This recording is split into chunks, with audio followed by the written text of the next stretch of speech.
નમસ્કાર. Indian lit chat channel પર હું ધવલ રાજ્યગુરુ આપનું હાર્દિક સ્વાગત કરું છું. ચાલો આજે આપણે 1968માં લખાયેલી એક એવી નવલકથાની દુનિયામાં જઈએ જે આજે પણ મને લાગે છે એટલી જ ધારદાર અને પ્રાસંગિક છે. બિલકુલ. નવલકથા છે યી ખુએ આમની the beautiful ones are not yet born. અને શરૂઆત કરતા પહેલા જ એક મજેદાર વાત છે. એના શીર્ષકમાં બ્યુટીફુલની જોડણી ખોટી છે. BEAUTYFUL. ઓહ, મેં એ ધ્યાન નહોતું આપ્યું. હા, અને આ કોઈ છાપભૂલ નથી, પણ જાણી જોઈને કરવામાં આવેલો એક પ્રયોગ છે. આ એક વાક્ય છે જે વાર્તાના છેક અંતમાં એક જૂની ખખડધજ બસની પાછળ લખેલું જોવા મળે છે. વાહ, શરૂઆત જ આટલી રસપ્રદ છે. તો આજે આપણે આ નવલકથા પર મળેલા સ્ત્રોતોના આધારે એક ઊંડી ચર્ચા કરીશું. હા, આપણે એ સમજવાનો પ્રયત્ન કરીશું કે આ વાર્તા શું છે, એનું વિશ્વ કેવું છે અને કેમ આ પુસ્તક આજે પણ આપણને જાણે અરીસો બતાવવાનું કામ કરે છે. બિલકુલ. આ વાર્તા એક દેશના એટલે કે તૂટેલા સપનાની છે, અને એ સપનાના કાટમાળ વચ્ચે પોતાની પ્રામાણિકતા ટકાવી રાખવા મથતા એક સામાન્ય માણસની છે. આ વાર્તાને સમજવા માટે મને લાગે છે એ સમયના ઘાનાને સમજવું પડશે, ખરું ને? ખૂબ જરૂરી છે. કારણ કે મને યાદ છે ત્યાં સુધી 1957માં ઘાના આઝાદ થનાર પહેલો આફ્રિકન દેશ હતો. લોકોમાં તો ત્યારે જબરદસ્ત ઉત્સાહ હશે. ઉત્સાહ એ તો બહુ નાનો શબ્દ છે.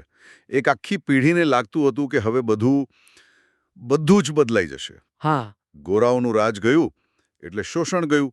ક્વામે ઇન્ક્રુમા જેવા નેતા તો લોકોને ભગવાન જેવા લાગતા હતા. જાણે કે હવે સાચી આઝાદી આવશે, સમાનતા આવશે. પણ મોટાભાગે ક્રાંતિ પછી જે થાય છે એ જ થયું હશે. આશાવાદ લાંબો સમય નથી ટકતો. તમે સાચું પકડ્યું. 10 વર્ષમાં જ આખો માહોલ પલટાઈ ગયો. લોકોનો ભ્રમ ભાંગી ગયો. ઓહ, એમને સમજાયું કે આઝાદીનો અર્થ ફક્ત એટલો જ થયો કે ગોરા સાહેબો ગયા અને કાળા સાહેબો આવ્યા. મતલબ કે શોષણ એનું એ જ રહ્યું, માત્ર શોષણ કરનારાનો રંગ બદલાયો. બરાબર. તો આઝાદીની આશા તૂટ્યા પછી લોકોમાં એકદમ નિરાશા ફેલાઈ ગઈ હશે. હા, અને આ નિરાશામાંથી ફક્ત ગુસ્સો નહીં, પણ કંઈક બીજું પણ જન્મ્યું. શું? એ હતો ભ્રષ્ટાચાર. પણ સામાન્ય ભ્રષ્ટાચાર નહીં. એ એક જીવનશૈલી બની ગયો હતો. આરમ્હા એના માટે એક જબરદસ્ત શબ્દ વાપરે છે, ધ ગ્લીમ. ધ ગ્લીમ એટલે કે ચમક. હા, પૈસા અને સત્તાની ચમક. આ એવી ચમક હતી જેના માટે લોકો કંઈ પણ કરવા તૈયાર હતા. પ્રામાણિકતાને તો ગાણ પણ ગણવામાં આવતું. મતલબ જે પ્રામાણિક રહે એને લોકો મૂર્ખ સમજતા. બિલકુલ. તો પછી સવાલ એ થાય કે આવા માહોલમાં કોઈ પ્રામાણિક માણસ ટકી કેવી રીતે શકે? શું આખી વાર્તામાં કોઈ એવો છે જે આ ગ્લીમની સામે ઊભો રહે? બસ એ જ તો આખી નવલકથાનો હાર્દ છે. આપણો નાયક. અને સૌથી રસપ્રદ વાત એ છે કે આખા પુસ્તકમાં એનું કોઈ નામ જ નથી. નામ નથી? ના. એને ફક્ત ધી મેન કહેવામાં આવ્યો છે. એક સામાન્ય રેલવે ક્લાર્ક, જે ભીડનો એક ચહેરો છે. ઓહો, એનો મતલબ કે લેખક એને કોઈ એક વ્યક્તિ તરીકે નહીં, પણ એક વિચારના પ્રતીક તરીકે રજૂ કરવા માંગે છે. એકદમ સાચું. તે કોઈ હીરો નથી જે સિસ્ટમ સામે તલવાર લઈને લડવા નીકળે.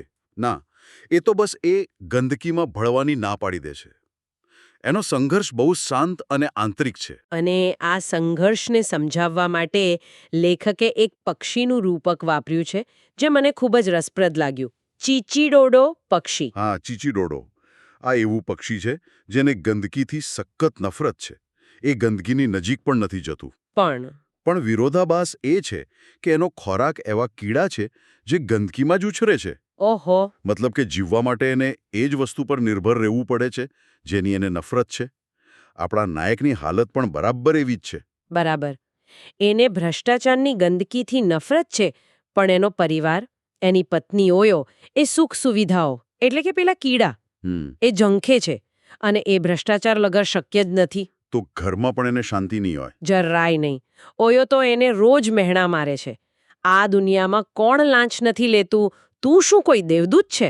અને પછી એની સરખામણી એના સફળ પણ ભ્રષ્ટ મિત્ર કુમસન સાથે કરે છે. તો ચાલો હવે વાર્તામાં ઊંડા ઉતરીએ. એની શરૂઆત જ બહુ પ્રતિકાત્મક છે, એક જૂની બસની મુસાફરીથી. હા, એ બસ જાણે આખા ઘાના દેશનું નાનું મોડેલ છે. એની હાલત જર્જરિત છે, એમાંથી દુર્ગંધ આવે છે, અને અંદર બેઠેલો કંડક્ટર મુસાફરો પાસેથી પૈસા ચોરી રહ્યો છે. હા, અને મુસાફરો પણ એકબીજા સાથે છેતરપિંડી કરી રહ્યા છે. આખા સમાજની નૈતિક સુડનનું એ જીવંત ચિત્ર છે. અને આ જ બસમાં આપણો નાયક ધ મેન મુસાફરી કરી રહ્યો છે. ત્યાંથી તે પોતાની ઓફિસે પહોંચે છે અને ત્યાં પણ ગ્લીમ એનો પીછો નથી છોડતો. બિલકુલ. ઓફિસમાં એક વેપારી છે અમાનક્વા. એ પોતાનો લાકડાનો જથ્થો જલ્દી ટ્રેનમાં ચડાવવા માટે નાયકને લાંચ આપવાનો પ્રયત્ન કરે છે. અને નાયક શું કરે છે? કશું બોલતો નથી. કોઈ ભાષણ નહીં, કોઈ ગુસ્સો નહીં. બસ ચૂપચાપ પૈસા લેવાની ના પાડી દે છે. એનો વિરોધ આટલો જ શાંત છે. અને પછી વાર્તામાં એ પાત્રની એન્ટ્રી થાય છે જેની સરખામણી નાયકની પત્ની સતત તેની સાથે કરે છે, જોસેફ કુમ્સન. હા, જે ધ ગ્લીમનું જીવતું જાગતું સ્વરૂપ છે. એટલે કે એ ભ્રષ્ટ મિત્ર. હા, કુમ્સન નાયકનો જૂનો મિત્ર, જે હવે ભ્રષ્ટાચાર કરીને પાર્ટીમાં મોટો નેતા, મંત્રી બની ગયો છે. એ મોંઘી ગાડીમાં આવે છે, મોંઘા કપડાં પહેરે છે અને એના શરીરમાંથી મોંઘા પરફ્યુમની સુગંધ આવે છે. જાણે કે પોતાની અંદરની નૈતિક દુર્ગંધને છુપાવવાની કોશિશ કરી રહ્યો હોય. બરાબર, એ જ. અને એ નાયકના ઘરે એક પ્રસ્તાવ લઈને આવે છે. એક માછીમારીની હોડી ખરીદવાનો સોદો. અચ્છા. બરાબર. એ પોતાના નામે હોડી નથી ખરીદી શકતો, કારણ કે એ મંત્રી છે. એટલે એ નાયકને કહે છે કે તું આ હોડી તારા નામે ખરીદી લે. એક રીતે આ બેનામી સંપત્તિનો સોદો છે. તો હવે ધમન બરાબરનો ફસાયો. એક તરફ એના સિદ્ધાંતો અને બીજી તરફ પત્નીનું દબાણ અને પરિવારની જરૂરિયાતો. તે શું કરે છે? પત્ની ઓયોના સતત દબાણને કારણે તે ખૂબ જ અનિચ્છાએ આ ભ્રષ્ટ યોજનાનો ભાગ બનવા માટે સંમત થાય છે. ઓહ. જો કે તે સ્પષ્ટ કહે છે કે તે આમાંથી એક પણ પૈસો નહીં લે. પણ આ ઘટના એ બતાવે છે કે સિસ્ટમની ગંદકી એટલી વ્યાપક છે કે સૌથી પ્રામાણિક માણસ પણ એના છાંટાથી બચી નથી શકતો. અને જ્યારે એવું લાગે છે કે નાયક પણ ધીમે ધીમે સિસ્ટમનો ભાગ બની રહ્યો છે, ત્યારે વાર્તામાં એક જોરદાર વળાંક આવે છે. દેશનું રાજકારણ જ પલટાઈ જાય છે. હા, દેશમાં લશ્કરી બળવો થાય છે. ક્વામે નક્રુમાની સરકારને ઉથલાવી દેવામાં આવે છે.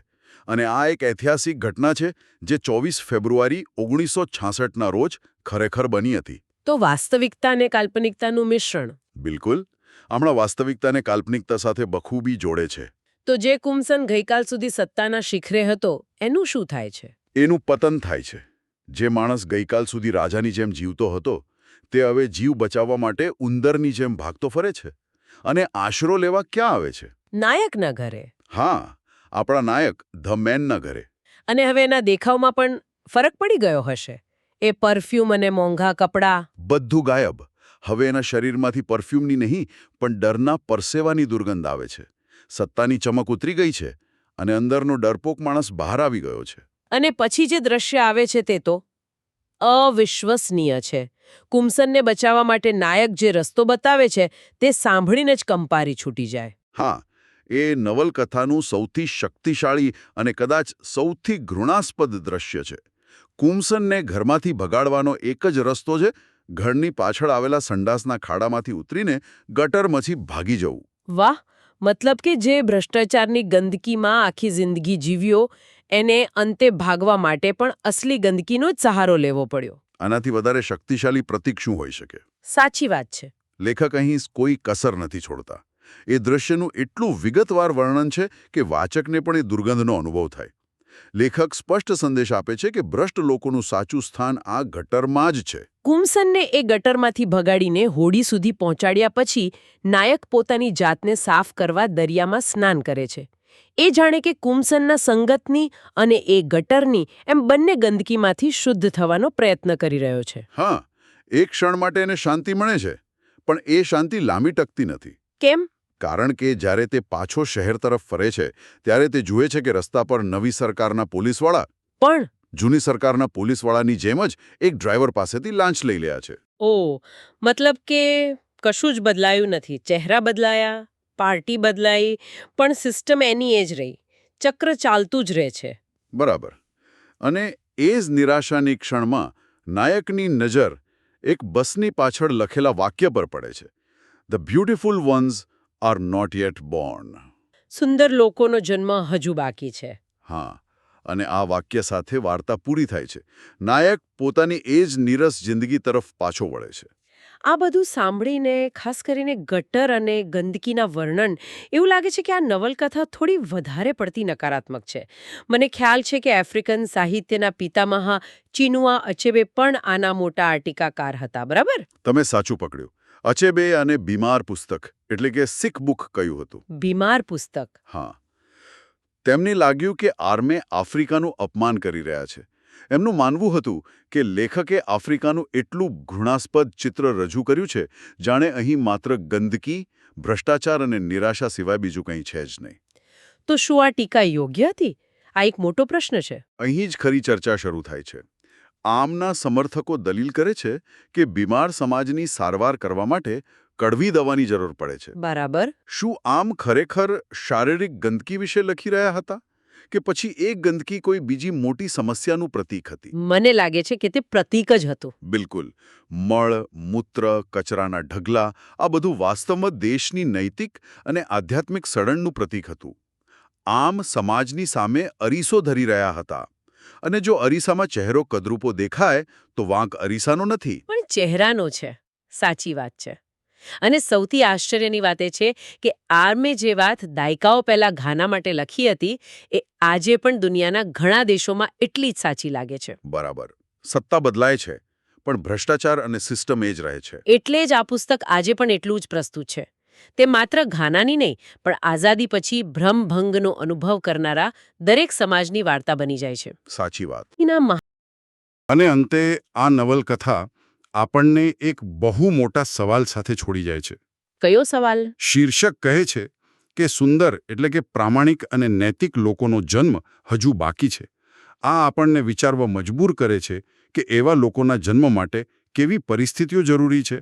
હા, આ વિચારવા જેવી વાત છે. શું ધ મેનની જેમ આ ગંદી દુનિયામાં ફક્ત પોતાની જાતને સ્વચ્છ રાખવી એ જ પૂરતું છે કે પછી એ દુનિયાને સાફ કરવાનો પ્રયત્ન કરવો પણ જરૂરી છે, ભલે એ પ્રયત્ન શરૂઆતમાં નિરર્થક કેમ ન લાગે? ઇન્ડિયન લીડ ચેટ ચેનલ વતી હું ઉર્વી રાજ્યગુરુ આપનો આભાર માનું છું.